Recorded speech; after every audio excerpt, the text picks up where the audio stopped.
qualifying, championships, and different tyre types, we're taking it back to basics with F1 for beginners. So get ready, because you've been summoned to the Steward's office. Hello everyone, and welcome back to the Steward's office. I'm Saira, and today we are going to be having a chat about the basics of Formula 1. Now, when I started watching Formula 1, there was a whole host of information that I both needed and wanted to know, and I thought I'd just sort of bundle up the basics of Formula 1 in an easy-to-watch episode for people who might be new to the sport this season, or have watched the sport and just want a refresher. There has just been a massive growth in Formula 1, meaning that we have a whole new audience coming in and watching it between DTS and the general advertisement that Formula 1 has in the world now, so it might be a good idea just to go over the very basics of Formula 1. So let's dive into it. We are going to start right from the top. We are in the 2024 Formula 1 season.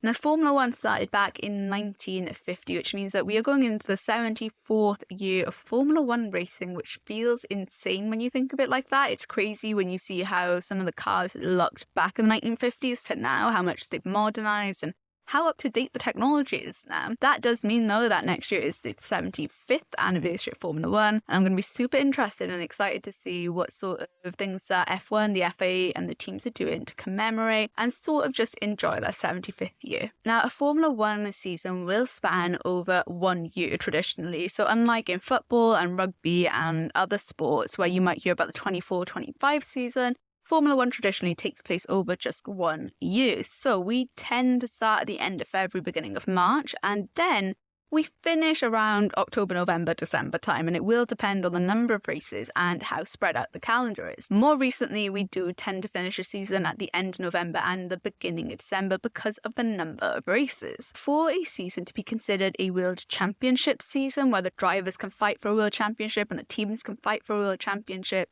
Formula 1 has to race 8 Grand Prix. Now, they have to have a minimum of 8. They can be more, but there can be no less to be a World Championship. This year, however, we are definitely doing more than 8. We are going to 24 races this year. That is a record amount of races. It's the most amount of races we've seen in Formula 1, and we are going to a whole host of different countries for it. Places like Australia, Brazil, Italy, Hungary, Azerbaijan, Texas. We are going to a lot of different places, China, Japan, a lot of different places around the world to finish and complete a Formula 1 World Championship. Now, a race in Formula 1 tends to be called a Grand Prix, so we have something called a Grand Prix weekend or a race weekend, and a Grand Prix weekend is traditionally made up of 3 days, and that tends to go over a Friday, Saturday, and a Sunday. And what tends to happen on a normal F1 weekend is that we have 3 practice sessions, and 2 of them will take place on a Friday, 1 in the morning and then 1 in the afternoon. The 3rd practice session tends to take place on a Saturday morning, and then we have qualifying, which sets the grid on a Saturday afternoon,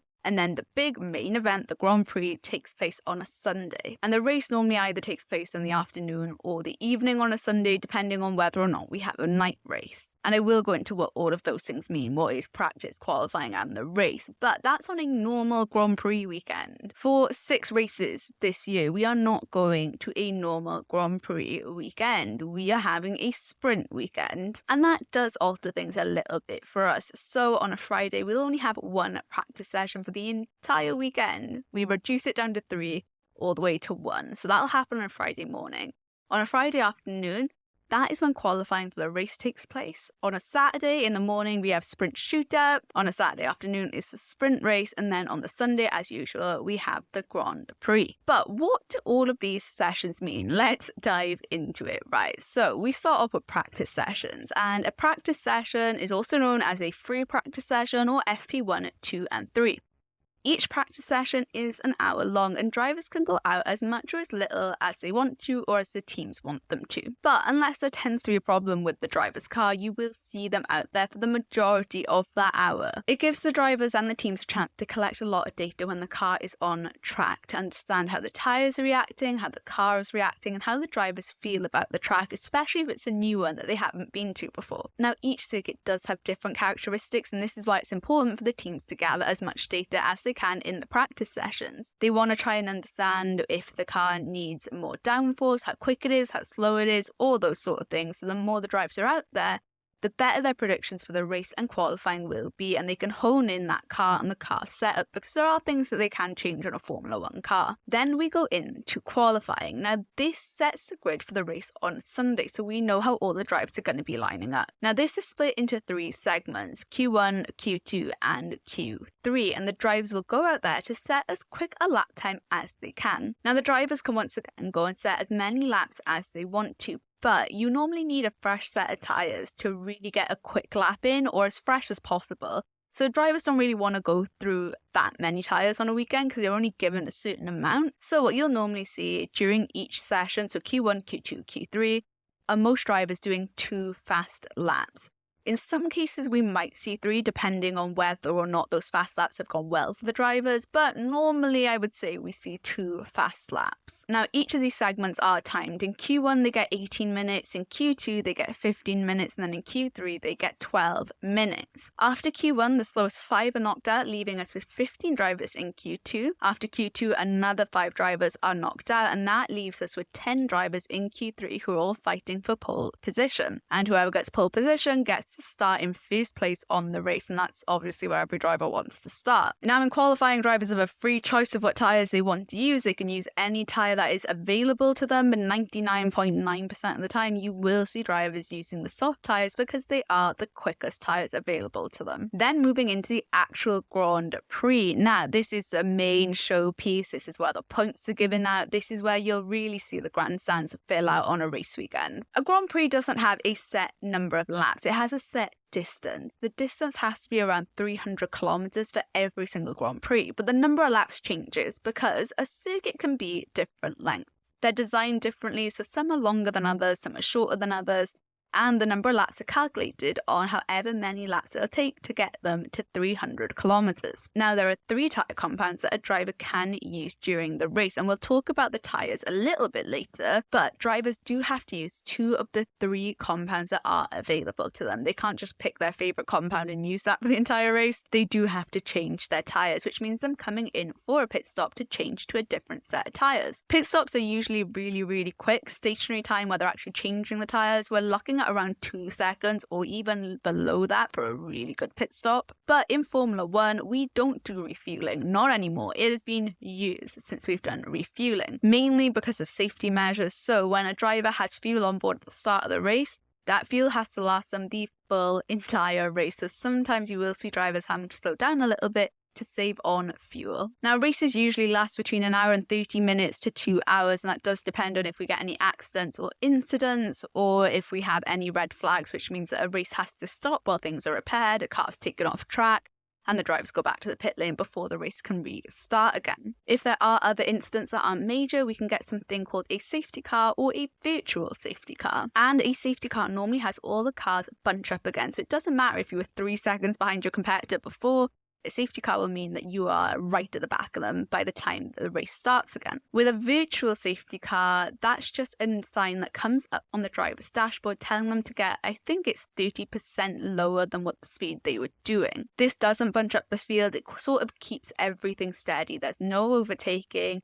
All the gaps remain the same. And a virtual safety car, a safety car and a red flag will just depend on how bad the damage is to the barriers, to how long it might take for a car to get off track, and if anyone is also injured. So that does play a part in how long a race might end up taking. The top 10 in a Grand Prix are awarded points. So P1, the person that crosses the finish line first, is given 25 points, and then P10 is only given 1 point. There is an additional point that is given out to anyone in the top 10 who manages to get the fastest lap in the entire Grand Prix. If you're outside of the top 10, there is absolutely no point given out at all. Moving into the sprint sessions though, so we have something called a sprint shootout, which is the same sort of thing as qualifying, only this sets the grid for the sprint race later on in the day. Now, this is really, really similar to how qualifying is laid out in that we have 3 segments, but there are some key differences. In a sprint shooter, we have those 3 segments, but in the first and second segments, the drivers have to use medium tyres. They can't pick whatever tyres they want here, so they are using medium tyres. It's only in that very last segment that they are then allowed to use the soft tyres, which are the quickest tyres. The time is also shortened a lot compared to qualifying. So the first session, they get 12 minutes, and then it goes down to 10, and then it goes down to 8.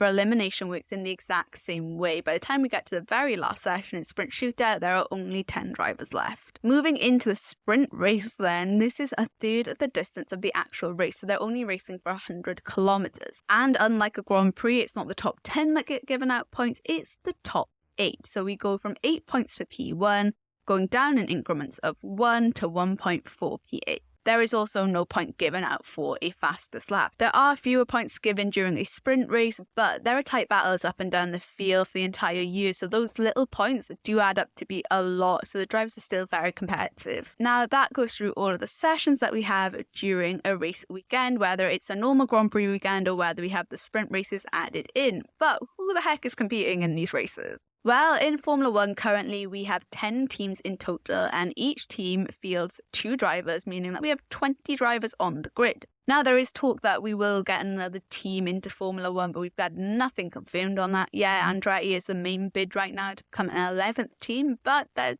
been no real news on that lately. But here are the 10 teams that we have and their drivers. Now, first up is Red Bull Racing, who are our current Constructors champions, and they have Max Verstappen in their car, who is a 3-time world champion with 3 consecutive titles. He's also our most recent world champion. He's been part of the Red Bull family for quite a while now. Their other driver then is Sergio Perez, who is a Mexican driver and a Grand Prix winner and is going into the last year of his contract with Red Bull. We then have Mercedes, who have a very interesting history in F1. They were in F1 around 1954 and 1955, ended up coming out of Formula 1, but continued to supply engines to different teams.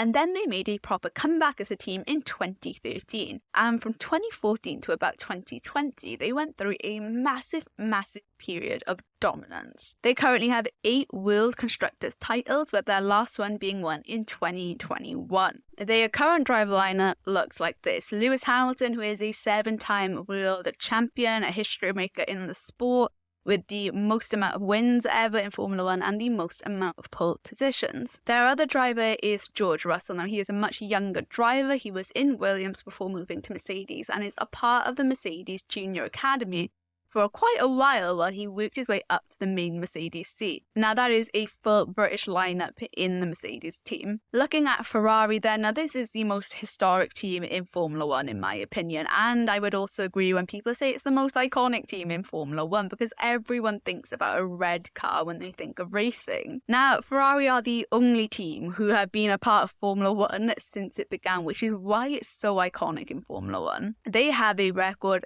16 Constructors titles with them, and there is just so much history surrounding them. They are the team that a lot of drivers want to be a part of because they want to be a part of the history that Ferrari have. And of course, the driver that is most associated with Ferrari is of course Michael Schumacher, who is a 7-time world champion. Now, looking at their current drivers though, they have Charles Leclerc, who is part of the Ferrari Driver Academy and then eventually became a Ferrari full-time driver. And they also have Carlos Sainz, who was actually a Red Bull driver in Toro Rosso for a little while, came into Ferrari, and both are very, very good drivers and Grand Prix winners. Charles Leclerc is definitely known for his qualifying pace as well. Moving on to McLaren, now this is also known as Team Papaya because it has that beautiful bright orange colour that we associate with them.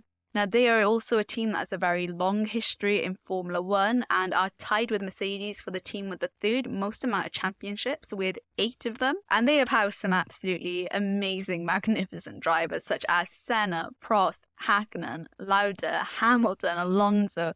They are a team that have some amazing drivers in their history. Their current driver lineup, though, is quite young. I think it's the youngest driver lineup we have on the grid, with Lando Norris and Oscar Piastri. Now, Lando Norris has been a promising young talent for a number of years, and a lot of people have their hopes pinned on him to win a championship very soon. And Oscar Piastri is in his 2nd year in Formula 1, but was the most promising rookie last year and has a very, very exciting future ahead of him. And then we move on to Aston Martin, and they are a newer team on the grid, and I'm putting that in inverted commas because they are a team that has basically renamed themselves a couple of times over the past few years. They made amazing strides in 2023, or at least the beginning half of it, where they looked more competitive. Currently in their driver lineup, they have 2-time world champion Fernando Alonso, who is an incredible driver to watch racing, and also Lance Stroll, who is a Canadian driver. Then we move on to our French team, Alpine, who were formerly Renault. Now, when they were Renault, they had 2 world championships, and currently they're just struggling to find form, I can't lie to you guys. They are a French team within all French lineup in Esteban Ocon, who's been with them for quite a number of years now,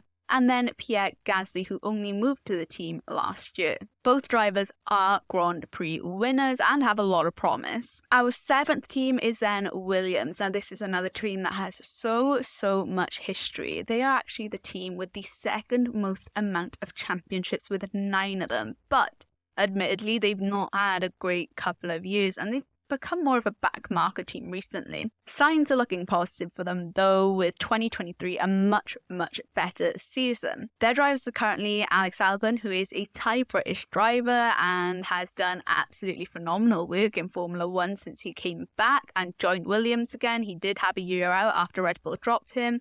And their 2nd driver is then Logan Sargent, our only American driver on the grid, and like Oscar Piastri, he's in his 2nd year in Formula 1 in 2024. AlphaTauri is up next, and they're an interesting one because they are the Red Bull sister team. Now, Red Bull actually own this team. It is part of their brand. Now, what tends to happen with AlphaTauri is that this is a team that tends to house a lot of the Red Bull junior drivers when they first come into Formula 1, while Red Bull kind of scout out and figure out if they're ready for the actual full Red Bull seat that is very competitive. Now, their current drivers are Yuki Tsunoda, who is our only Japanese driver and has improved vastly, in my opinion, in 2023. And their 2nd driver is Daniel Ricciardo, who had a very interesting journey in Formula 1. I would definitely look him up if you guys get a chance to. He did sit out for half the season last year when McLaren dropped him from his contract at the end of 2022, but Red Bull gave him a seat in AlphaTauri to get him back on the grid midway through the 2023 season. And then we have the Stake F1 team, who have been renamed. If you have been watching Formula 1 last year, they were Alfa Romeo. They are now the Stake F1 team. This team is disappearing in 2 years, so do not be alarmed because Audi are buying them out. And their current drivers are Valtteri Bottas. Now, he was a Mercedes driver for a very long time and also a Williams driver. He is a Grand Prix winner and a phenomenal driver. And then they also have Zhou Guan Yu, who is a bit of a younger driver. He's going into, I think, his 3rd or 4th year. I think it's his 4th year in Formula 1. That doesn't sound right. No, I think it is his 3rd year. And finally, we have Haas, who are the American team on the grid. Haas have had it quite difficult. They really want to be a quicker, better team, but they are struggling to really make the strides they need to be more competitive. Their current drivers are Kevin Magnussen and Nico Hülkenberg, both drivers that have spent time outside of Formula 1 before Gunther called them up and asked them to come back into Formula 1. And that basically covers what a Grand Prix weekend is and who the competitors are in Formula 1. But I'm just going to go over some other questions that you guys might have or that I had when I first started watching F1. So the first one is, why do teams perform differently? We sometimes have teams that are way further up the grid. They're like 30 seconds ahead if you look at the 2023 season. Then we have teams that are really struggling, who aren't getting in the points, who have never been on a podium before. So why does this happen? Well, it's down to 2 things, designs and money. Formula 1 isn't a spec series like some other racing series are. So that means that the teams can build whatever designer car they want as long as it's within the FIA regulations. Chassis can be designed differently, the aerodynamics can be designed differently, so that does lead to different designs, and it means that some of them work really well and are really quick, and then some of them at the other end of the spectrum and don't do so well. Now, money is also a huge factor in Formula 1. Now, we do currently have a cost cap, so teams can't go above spending a certain amount, but that only came in recently, and before that, the teams were able to spend as much money as they had to design their cars, and big teams like Ferrari, Mercedes, Red Bull could spend millions upon millions because that was what their companies were bringing in, that's what their sponsorships were bringing in. And then there were teams further back like Haas, like Stake F1 team, who were Alfa Romeo, Williams, who weren't getting big name sponsors, who didn't have that much money and couldn't put that much money into the development of their car. Now, like I said, we do have a cost cap now, and it means that teams can only spend a certain amount on their car each year, and we'll slowly see that helping out and bringing the grid closer. But there are still teams that aren't even able to reach the cost cap. So that does make things a little bit difficult still. And then we have the fact that there are 2 championships in Formula One. Now, one is a driver's championship and one is a constructor's championship, or you can call it a team championship, right? So the driver's championship, each of the 20 individual drivers will compete for, and their points will go towards that championship. In the Constructors' Championship or the Team Championship, drivers from the same team will have their points accumulated so that the team can fight for a separate trophy. So a Drivers' Championship is just every driver fighting with each other. The Team Championships, teammates are getting their points added up together to try and help their team out. And both are just as important. Obviously, the drivers want to become world champions, but the teams also want to be constructors champions. They want to be told they've got the best car and they want to get that prize money and that bonus money for their employees as well. Looking into tyres now, and I've got to be honest, this was one thing that I did get quite confused about when I first started watching Formula One. So Pirelli are currently the only tyre suppliers we have in F1. They supply tyres for every single team on every single car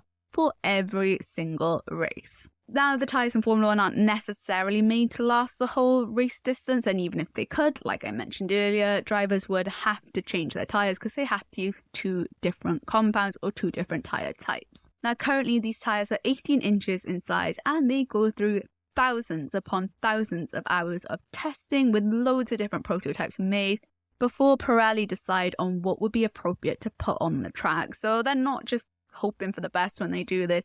It does go through a lot of research and development before we see those tyres on an F1 car on a race weekend. So we have 6 different types of dry weather tyres. They go from C0 all the way down to C5. Now C0 are our hardest tyres and C5 are the softest tyres available. Only 3 of those tyre types will be picked on a race weekend though. So for one weekend we might opt to have the C0, C1 and C2. Another weekend, it might be the C3, the C4, and C5. And it just depends on what Pirelli think is going to be most appropriate for the racetrack and the circuit and what the surface is like on that circuit. And when we get those tyres to a race weekend, we normally just refer to them as the soft, hard, and the medium. So if we were going to go C0, 1, and 2, the C2 would be the soft tyre, the C1 would be the medium tyre, and the C0 is the hard tyre. Now, the soft tyres do not last long, right? But they give the driver a lot more grip and it doesn't take long to heat up. So this is normally the fastest tyre on a race weekend. This is the tyres that a lot of the drivers will opt to use during qualifying. Now the hard tyres, on the other hand, can last a pretty long distance, but it can take a little while to warm up and for them to get the grip in it. So sometimes you'll see drivers sliding a little bit because the hard tyres just don't have the grip in them straight away. But you will get better performance out of them over a longer distance. And then we have the medium tyres, which is bang in the middle of both of those tyre types. So during a race, mediums and hard tyres tend to be used a lot more compared to soft tyres, and then soft tyres tend to be used in qualifying. And then we have 2 extra special types of tyres, and these are the intermediate and the wet tyres. Now, these tyres are basically used when we have wet weather and the track is super, super wet with a lot of water on it, and we can't really have the drivers out on dry tyres. The wet and intermediate tyres are basically a way for the drivers to be able to clear water as they're going on track, and it's much, much safer for them. The intermediate tyres are normally used when the track isn't too wet and not too dry, and it's sort of in the middle stage. And then the wet weather tyres are when there is a lot of water on track, when it's raining quite badly as well, and that's when we'll see those come out. Moving on from tyres to engine manufacturers. Now, not all teams have the facility or the money to produce their own engine. So when they don't have the facilities, when they don't have that money, what they'll do is buy that engine from another team. So right now on the grid, we have Ferrari, Mercedes, Renault, and the Red Bull powertrains as engine suppliers. So they are selling their engines to other people on the grid. And I mentioned this with Mercedes, even when they weren't on the grid, they were still supplying engines to people, right? And I think we find with a lot of new teams that are first coming onto the grid, when they don't have that facility to make an engine, they will end up buying their engines from someone else because it's a much cheaper way to do it than one, trying to build the facilities for it, finding people, and then getting all the technical know-how. Sometimes it can put you on the back foot for a couple of years, and when teams want to be competitive straight away, it's easier to go with a known quantity, right? So like I said, we have Ferrari, Mercedes, Renault, and the RBPT Red Bull powertrains. Ferrari are currently supplying to Alfa Romeo and Haas. Renault only supply to Alpine, that's it, there's no one else. Mercedes are currently supplying to Aston Martin, McLaren and Williams, and then the Red Bull powertrain is also going to their sister team AlphaTauri. There is absolutely nothing against the teams supplying engines to other teams. It's absolutely fine. It's happened for ages. And it's a great thing for teams that are really struggling to reach the cost cap, who don't have that much money. Instead of sort of investing in more staff, another facility and all the rest of it, R&D, it's cheaper for them to buy their engine from an engine supplier. And especially, I've got to be honest with you, all of the teams that are buying engines tend to have a really good relationship with the engine supplier. And that just about covers it for my Formula One basics right now. But if there are other questions you guys have, if you're curious about other things in Formula One that you've heard about and you have no idea what it means, drop me a comment, put it in the comments of my YouTube video, in the Ask box on Spotify. Drop me a message on my social media, Instagram and TikTok at stewards_office, and I'll either do a short video about it on my social media, or I will do another one of these sort of videos where I chat about some of the questions you guys have. I'm more than happy to do it. But thank you guys so much for listening, and diolch yn fawr. And make sure you subscribe to this podcast, whether you're listening to it on YouTube or wherever you listen to your podcast. I really do appreciate it. And I will see you guys the next time you're summoned to the steward's office.